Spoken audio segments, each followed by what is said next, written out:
بسم اللہ الرحمن الرحیم۔ السلام علیکم۔ ہمارے چینل میں خوش آمدید۔ کہانی شروع کرنے سے پہلے آپ سے گزارش ہے کہ اگر آپ ہمارے چینل پر نئے ہیں تو ہمارے چینل کو ضرور سبسکرائب کیجیے تاکہ آپ کو ہماری ویڈیوز سب سے پہلے ملیں۔ دسمبر کی ایک سرد شام تھی۔ میں اپنے بنگلے کے ٹیرس پر کھڑا تھا، دور دور تک پھیلے ہوئے برف سے ڈھکے پہاڑوں کو دیکھ رہا تھا۔ مجھے ہر طرف برف ہی برف دکھائی دے رہی تھی۔ برف کے علاوہ ان پہاڑوں پر کسی ذی روح کا نام و نشان بھی نہیں تھا۔ اچانک میری نظر اپنے بنگلے کی طرف بڑھتے ہوئے ایک بہت بڑے سانپ پر پڑی۔ وہ سانپ مسلسل میرے بنگلے کے گیٹ کی طرف بڑھ رہا تھا۔ اسے دیکھ کر خوف سے میرے رونگٹے کھڑے ہو گئے۔ میں نے اتنا بڑا سانپ آج تک نہیں دیکھا تھا۔ میں سوچ رہا تھا کہ اگر یہ سانپ میرے گھر میں گھس گیا تو پھر کیا ہوگا۔ اسے مجھے گھر میں داخل ہونے سے پہلے ہی ختم کرنا ہوگا۔ میرا سیکیورٹی گارڈ تو 2 دن پہلے چھٹی لے کر اپنے گاؤں چلا گیا تھا۔ اب اس ویران علاقے میں صرف میں اور حسن بابا ہی ہیں، تو اس سانپ کو مارنے سے میں رہا۔ حسن بابا سے کہتا ہوں شاید وہ اس کو مار دیں۔ ہاں یقیناً وہ اس سانپ کو مار دیں گے، کیونکہ وہ بہت بہادر انسان ہیں۔ حسن بابا، حسن بابا۔ میں نے حسن بابا کو آواز دی۔ کچھ ہی لمحوں میں وہ سیڑھیوں سے بھاگتے ہوئے قدموں کی آواز سنائی دی۔ پھر حسن بابا سیڑھیوں سے نمودار ہوئے۔ کیا بات ہے ارمان، تم کافی گھبرائے ہوئے ہو؟ میں نے حسن بابا سے بغیر کچھ کہے سانپ والی جگہ پر اشارہ کیا، مگر یہ دیکھ کر میں حیران ہی ہو گیا کہ وہاں کوئی سانپ نہیں تھا۔ مجھے بابا کے سامنے بے حد شرمندگی ہوئی۔ صبح 8 بجے میری آنکھ کھلی۔ میں جلدی سے فریش ہو کر ناشتہ کر کے اپنی کار پر شہر کی طرف روانہ ہو گیا۔ 2 گھنٹوں کے مسلسل سفر کے بعد میں شہر پہنچا۔ سب سے پہلے میں آفس گیا، کیونکہ یہاں آئے ہوئے مجھے کافی دن ہو گئے تھے، اس لیے کچھ عجیب سا لگ رہا تھا۔ کچھ دیر ریسٹ کرنے کے بعد میں نے فیکٹری کا چکر لگایا۔ اتنے میں میٹنگ کا ٹائم ہو گیا تھا۔ میں نے میٹنگ اٹینڈ کی۔ میٹنگ کامیاب رہی۔ کلائنٹس کے ساتھ کروڑوں کی ڈیل طے ہوئی تھی۔ شام کے وقت میں نے واپس گھر کا سفر شروع کر دیا۔ آدھے گھنٹے کے بعد میری کار شہر کی آبادی سے بہت دور جا چکی تھی۔ رات کا اندھیرا آہستہ آہستہ پھیلتا جا رہا تھا۔ میں نے کار کی رفتار بڑھا دی اور تیزی سے اپنے گھر کی طرف روانہ ہو گیا۔ پتہ نہیں کیوں آج مجھے بہت ڈر لگ رہا تھا۔ ایسا لگ رہا تھا کہ بہت کچھ ہونے والا ہے۔ طرح طرح کے خیالات میرے دماغ کو الجھا رہے تھے۔ میں دل ہی دل میں اللہ سے دعا کرنے لگا کہ میں خیریت سے گھر پہنچ جاؤں۔ وقت اپنی رفتار سے گزرتا چلا گیا۔ میری کار ان برفانی پہاڑوں میں داخل ہو گئی جن پر میرا گھر تھا۔ اچانک میری کار کے سامنے بہت تیزی سے کوئی عورت آئی۔ میں نے زوردار بریک لگائی۔ کار کافی حد تک سپیڈ میں تھی، اس لیے الٹتے الٹتے بچی۔ میں نے خدا کا شکر ادا کیا کہ وہ عورت بھی بچ گئی، ساتھ ساتھ میں بھی بچ گیا، کیونکہ اگر گاڑی الٹ جاتی تو یقیناً میری موت بھی واقع ہو جاتی۔ اچانک میرے دماغ میں آیا کہ رات کے اس وقت یہ عورت کہاں سے آئی؟ یہاں تو دن کے وقت بھی کوئی نہیں آتا۔ یہ پہاڑ تو ویران ہیں، یہاں صرف ایک میرا ہی گھر ہے جس میں حسن بابا اور میرا گارڈ رہتے ہیں۔ میرے علاوہ اس علاقے میں دور دور تک کوئی نہیں رہتا، پھر یہ عورت کہاں سے آ سکتی ہے؟ کچھ دیر میں سوچوں میں گم رہا۔ میری نظریں مسلسل اس عورت کی جانب تھیں۔ وہ ایک بار پھر حرکت میں آئی اور میری طرف چلنے لگی۔ کار کی روشنی میں وہ نہایت حسین لگ رہی تھی۔ جوں جوں آگے بڑھ رہی تھی، لگ رہا تھا کہ اس کی خوبصورتی میں اضافہ ہو رہا ہے۔ چند لمحوں میں وہ کار کے قریب پہنچ چکی تھی۔ اس نے کار کا اگلا دروازہ کھولا اور میرے ساتھ والی سیٹ پر آ کر بیٹھ گئی۔ میں نے اس کے چہرے کو غور سے دیکھا تو مجھے لگا وہ انسان نہیں، کوئی پری ہے۔ وہ بہت معصوم تھی، بہت ہی حسین۔ میں نے کہا آپ کون ہیں اور رات کے اس وقت ویرانے میں کیا کر رہی ہیں؟ میری بات سن کر بولی مجھے آپ کی مدد کی ضرورت ہے۔ میں جانتی ہوں ارمان، آپ بہت اچھے انسان ہیں۔ اس کے منہ سے اپنا نام سن کر میں بہت حیران ہوا۔ میں نے کہا آپ میرا نام کیسے جانتی ہیں اور میں آپ کی مدد کیسے کر سکتا ہوں؟ وہ بولی یہ ایک لمبی کہانی ہے، تم گاڑی چلاؤ، میں گھر جا کر تمہیں سب کچھ بتاتی ہوں۔ گھر آ کر میں نے اس لڑکی سے پوچھا ہاں بتاؤ میں تمہاری کیا مدد کر سکتا ہوں؟ کچھ دیر مجھے دیکھتی رہی، پھر بولی میں ایک ناگن ہوں۔ کیا؟ میرے منہ سے بے اختیار نکلا۔ ہاں میں واقعی ناگن ہوں۔ ہم ناگوں میں یہ صلاحیت ہوتی ہے کہ جب ہماری عمر 100 سال ہو جاتی ہے تو ہم کوئی بھی روپ اختیار کر سکتے ہیں۔ میں واقعی ناگن ہوں، اور جب میری عمر 100 سال ہوئی تو میں نے یہ انسانی روپ دھار لیا۔ اب میں چاہوں تو ناگ بھی بن سکتی ہوں، اور جب چاہوں انسانی روپ میں آ سکتی ہوں۔ کل سانپ جو شام تمہیں دکھائی دیا تھا وہ کوئی اور نہ تھا، میں ہی تھی۔ میرے پاس بہت زیادہ طاقتیں ہیں، میں جو چاہوں غائب کر سکتی ہوں، اور جب چاہوں خود بھی نمودار ہو سکتی ہوں۔ کل جب تم نے مجھے دیکھ لیا تھا تو میں غائب ہو گئی تھی، کیونکہ میں اس وقت تمہارے سامنے نہیں آنا چاہتی تھی۔ یہ کہہ کر وہ چپ ہو گئی۔ میں اسے سر سے پاؤں تک غور سے دیکھ رہا تھا۔ سمجھ نہیں آ رہا تھا کہ لڑکی سچ بول رہی ہے یا جھوٹ بول رہی ہے۔ مجھے اس میں کوئی ایسی چیز دکھائی نہیں دی جس سے یہ ظاہر ہوتا ہو کہ یہ واقعی ایک ناگن ہے۔ میں نے آج تک کبھی نہیں سنا تھا کہ ناگ انسانی روپ بھی اختیار کر سکتے ہیں۔ میں نے اپنے دماغ سے تمام خیالات کو جھٹکا اور اس سے بولا، میں کیسے یقین کر لوں آپ ناگن ہو؟ میں نے تو آج تک ایسا نہیں دیکھا نہ سنا۔ ناگ 100 سال بعد انسانی روپ اختیار کر سکتے ہیں؟ یہ عجیب بات ہے۔ تم مذاق کر رہی ہو؟ نہیں، میں سچ کہہ رہی ہوں، میں واقعی ناگن ہوں۔ اگر تمہیں یقین نہیں ہے تو میں تمہیں ناگن والا روپ دکھاتی ہوں، پھر تمہیں یقین آ جائے گا نا؟ ہاں ٹھیک ہے، تم اپنا ناگن والا روپ دکھاؤ، میں نے کہا۔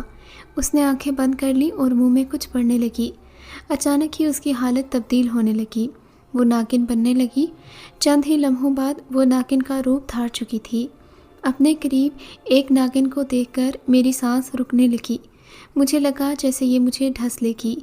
اس نے آنکھیں کھول لی تھیں اور بار بار منہ کھول کر زبان کو باہر نکالتی، تو میں خوف سے اپنی آنکھیں بند کر لیتا۔ کافی دیر اسی روپ میں رہی، پھر اس نے ایک بار دوبارہ انسانی شکل اختیار کر لی۔ میں تو بہت حیران تھا، مجھے سمجھ میں نہیں آ رہا تھا کہ میں اسے کیا کہوں۔ میں نے اس سے پوچھا، تمہارا مسئلہ کیا ہے؟ میں تمہاری مدد کیسے کر سکتا ہوں؟ اس نے ایک لمبی سانس خارج کی اور بولی، میں اپنے ناگ کزن کو بچپن سے پسند کرتی تھی، وہ بھی مجھے بہت پسند کرتا تھا۔ ہم ایک ایک لمحہ ساتھ رہے تھے۔ ہمارا گھر ایک جنگل میں تھا۔ وقت گزرتا چلا گیا، ہم ساتھ جوان ہو گئے۔ ناگ جب جوان یعنی 100 سال کے ہو جاتے ہیں تو وہ کوئی بھی روپ اختیار کر لیتے ہیں۔ ہمیں بھی اس وقت کا شدت سے انتظار تھا جب ہم نے جوان ہو کر کسی اور روپ کو اپنایا تھا۔ میں نے اور میرے ناگ نے پہلے ہی فیصلہ کر لیا کہ ہم جوان ہوں گے تو انسانی روپ میں آئیں گے، پھر انسانوں میں جا کر انسانوں کی طرح رہیں گے۔ ہماری انتظار کی گھڑیاں ایک دن ختم ہو گئیں۔ ہم دونوں 100 سال کے ہو گئے ہیں اور ہم دونوں نے انسانی روپ اپنا لیا ہے۔ میرا ناگ بھی انسانی روپ میں آ گیا۔ ہم دونوں انسانوں کی دنیا میں آ گئے، اسلام قبول کر لیا اور ہم نے ایک انسانی تعلیمات کے مطابق نکاح کیا۔ مگر اچھے برے لوگ ہر جگہ ہوتے ہیں۔ یہاں ایک جادوگر نے اپنے علم کی طاقت سے پتہ لگا لیا کہ ہم انسان نہیں بلکہ ناگ ہیں۔ اس نے دھوکے سے مجھے اور ناگ کو قید کر لیا اور اس ویرانے میں جادو پھیلا ہوا تھا۔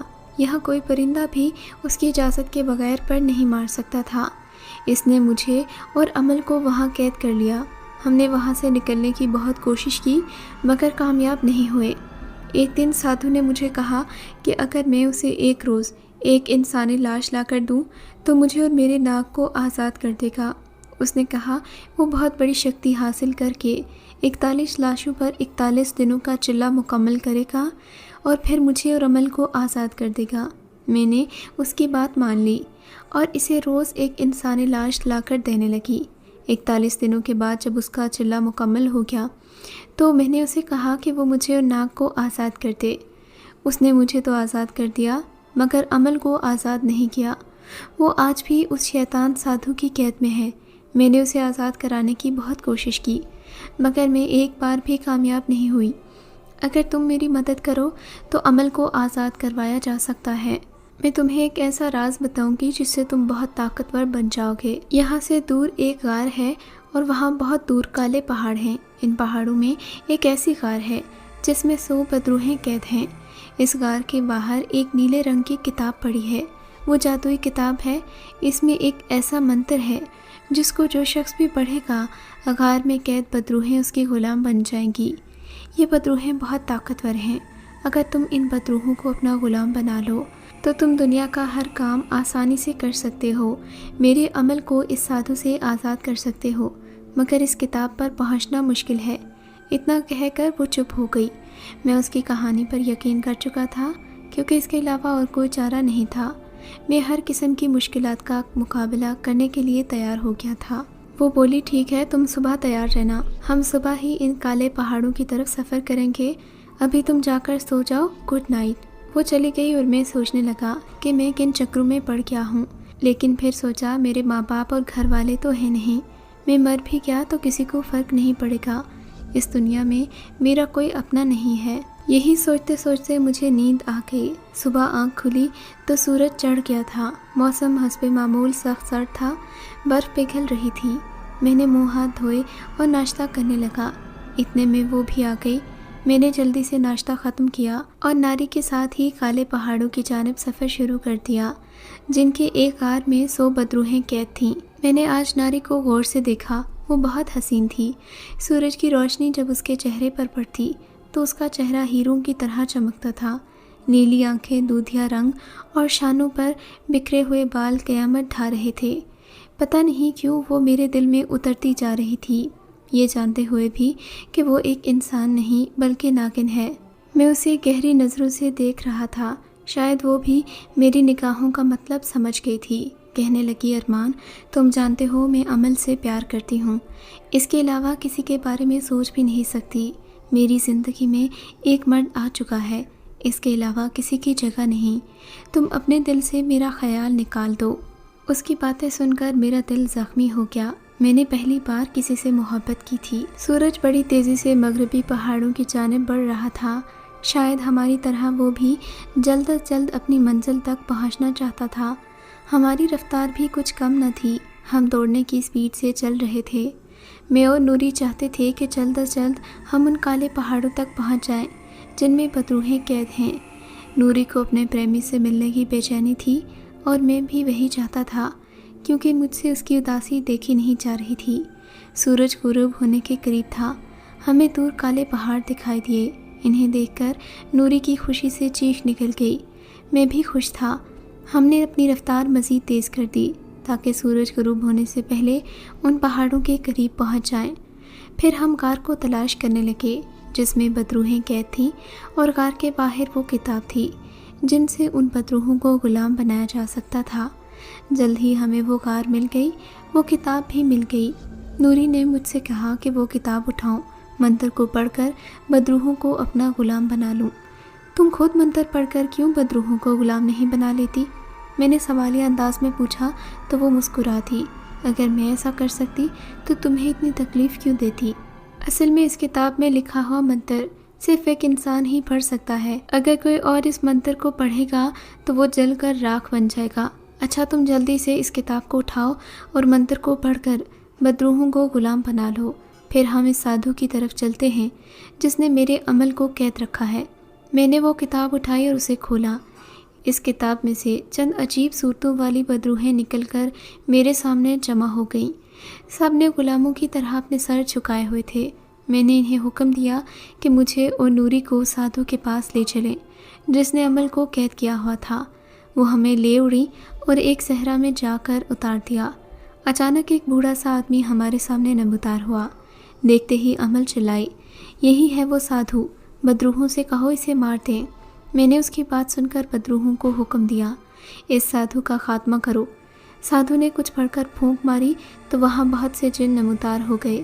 جن بدروہوں اور بھوتوں کے درمیان ایک خوفناک جنگ ہوئی جس میں بدروہیں جیت گئیں اور بھوت اپنی جان کی بازی ہار بیٹھے۔ بوڑھے نے اپنے بچاؤ کے لیے آگ چاروں طرف پھینکنا شروع کر دی جس سے کچھ بدروہیں جل کر خاک ہو گئیں۔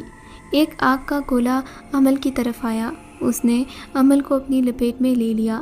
عمل چلنے لگا، آہستہ آہستہ آگ نے اسے مکمل لپیٹ میں لے لیا۔ نوری نے اسے گلے لگا لیا اور چلاتے ہوئے بولی، میں تمہارے بغیر زندہ نہیں رہوں گی، تمہارے بغیر نہیں رہ سکتی، ساتھ ہی مروں گی۔ آگ نے ان دونوں کو لپیٹ میں لے لیا اور وہ بھی جلنے لگی۔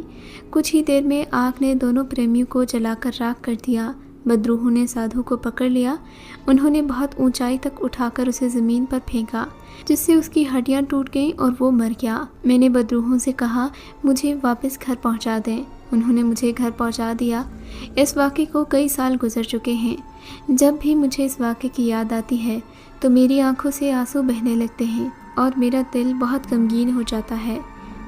اگر آپ کو یہ کہانی اچھی لگی ہے تو اس ویڈیو کو لائک کیجیے اور اس طرح کی مزید ویڈیوز دیکھنے کے لیے ہمارے چینل کو سبسکرائب کیجیے۔ اور ہاں، اگر آپ کی کسی دوست، رشتہ دار یا بہن کے ساتھ خدا نہ کرے ایسا کوئی واقعہ پیش آیا ہے تو ہمیں کامنٹ سیکشن میں اس کے بارے میں ضرور بتائیے۔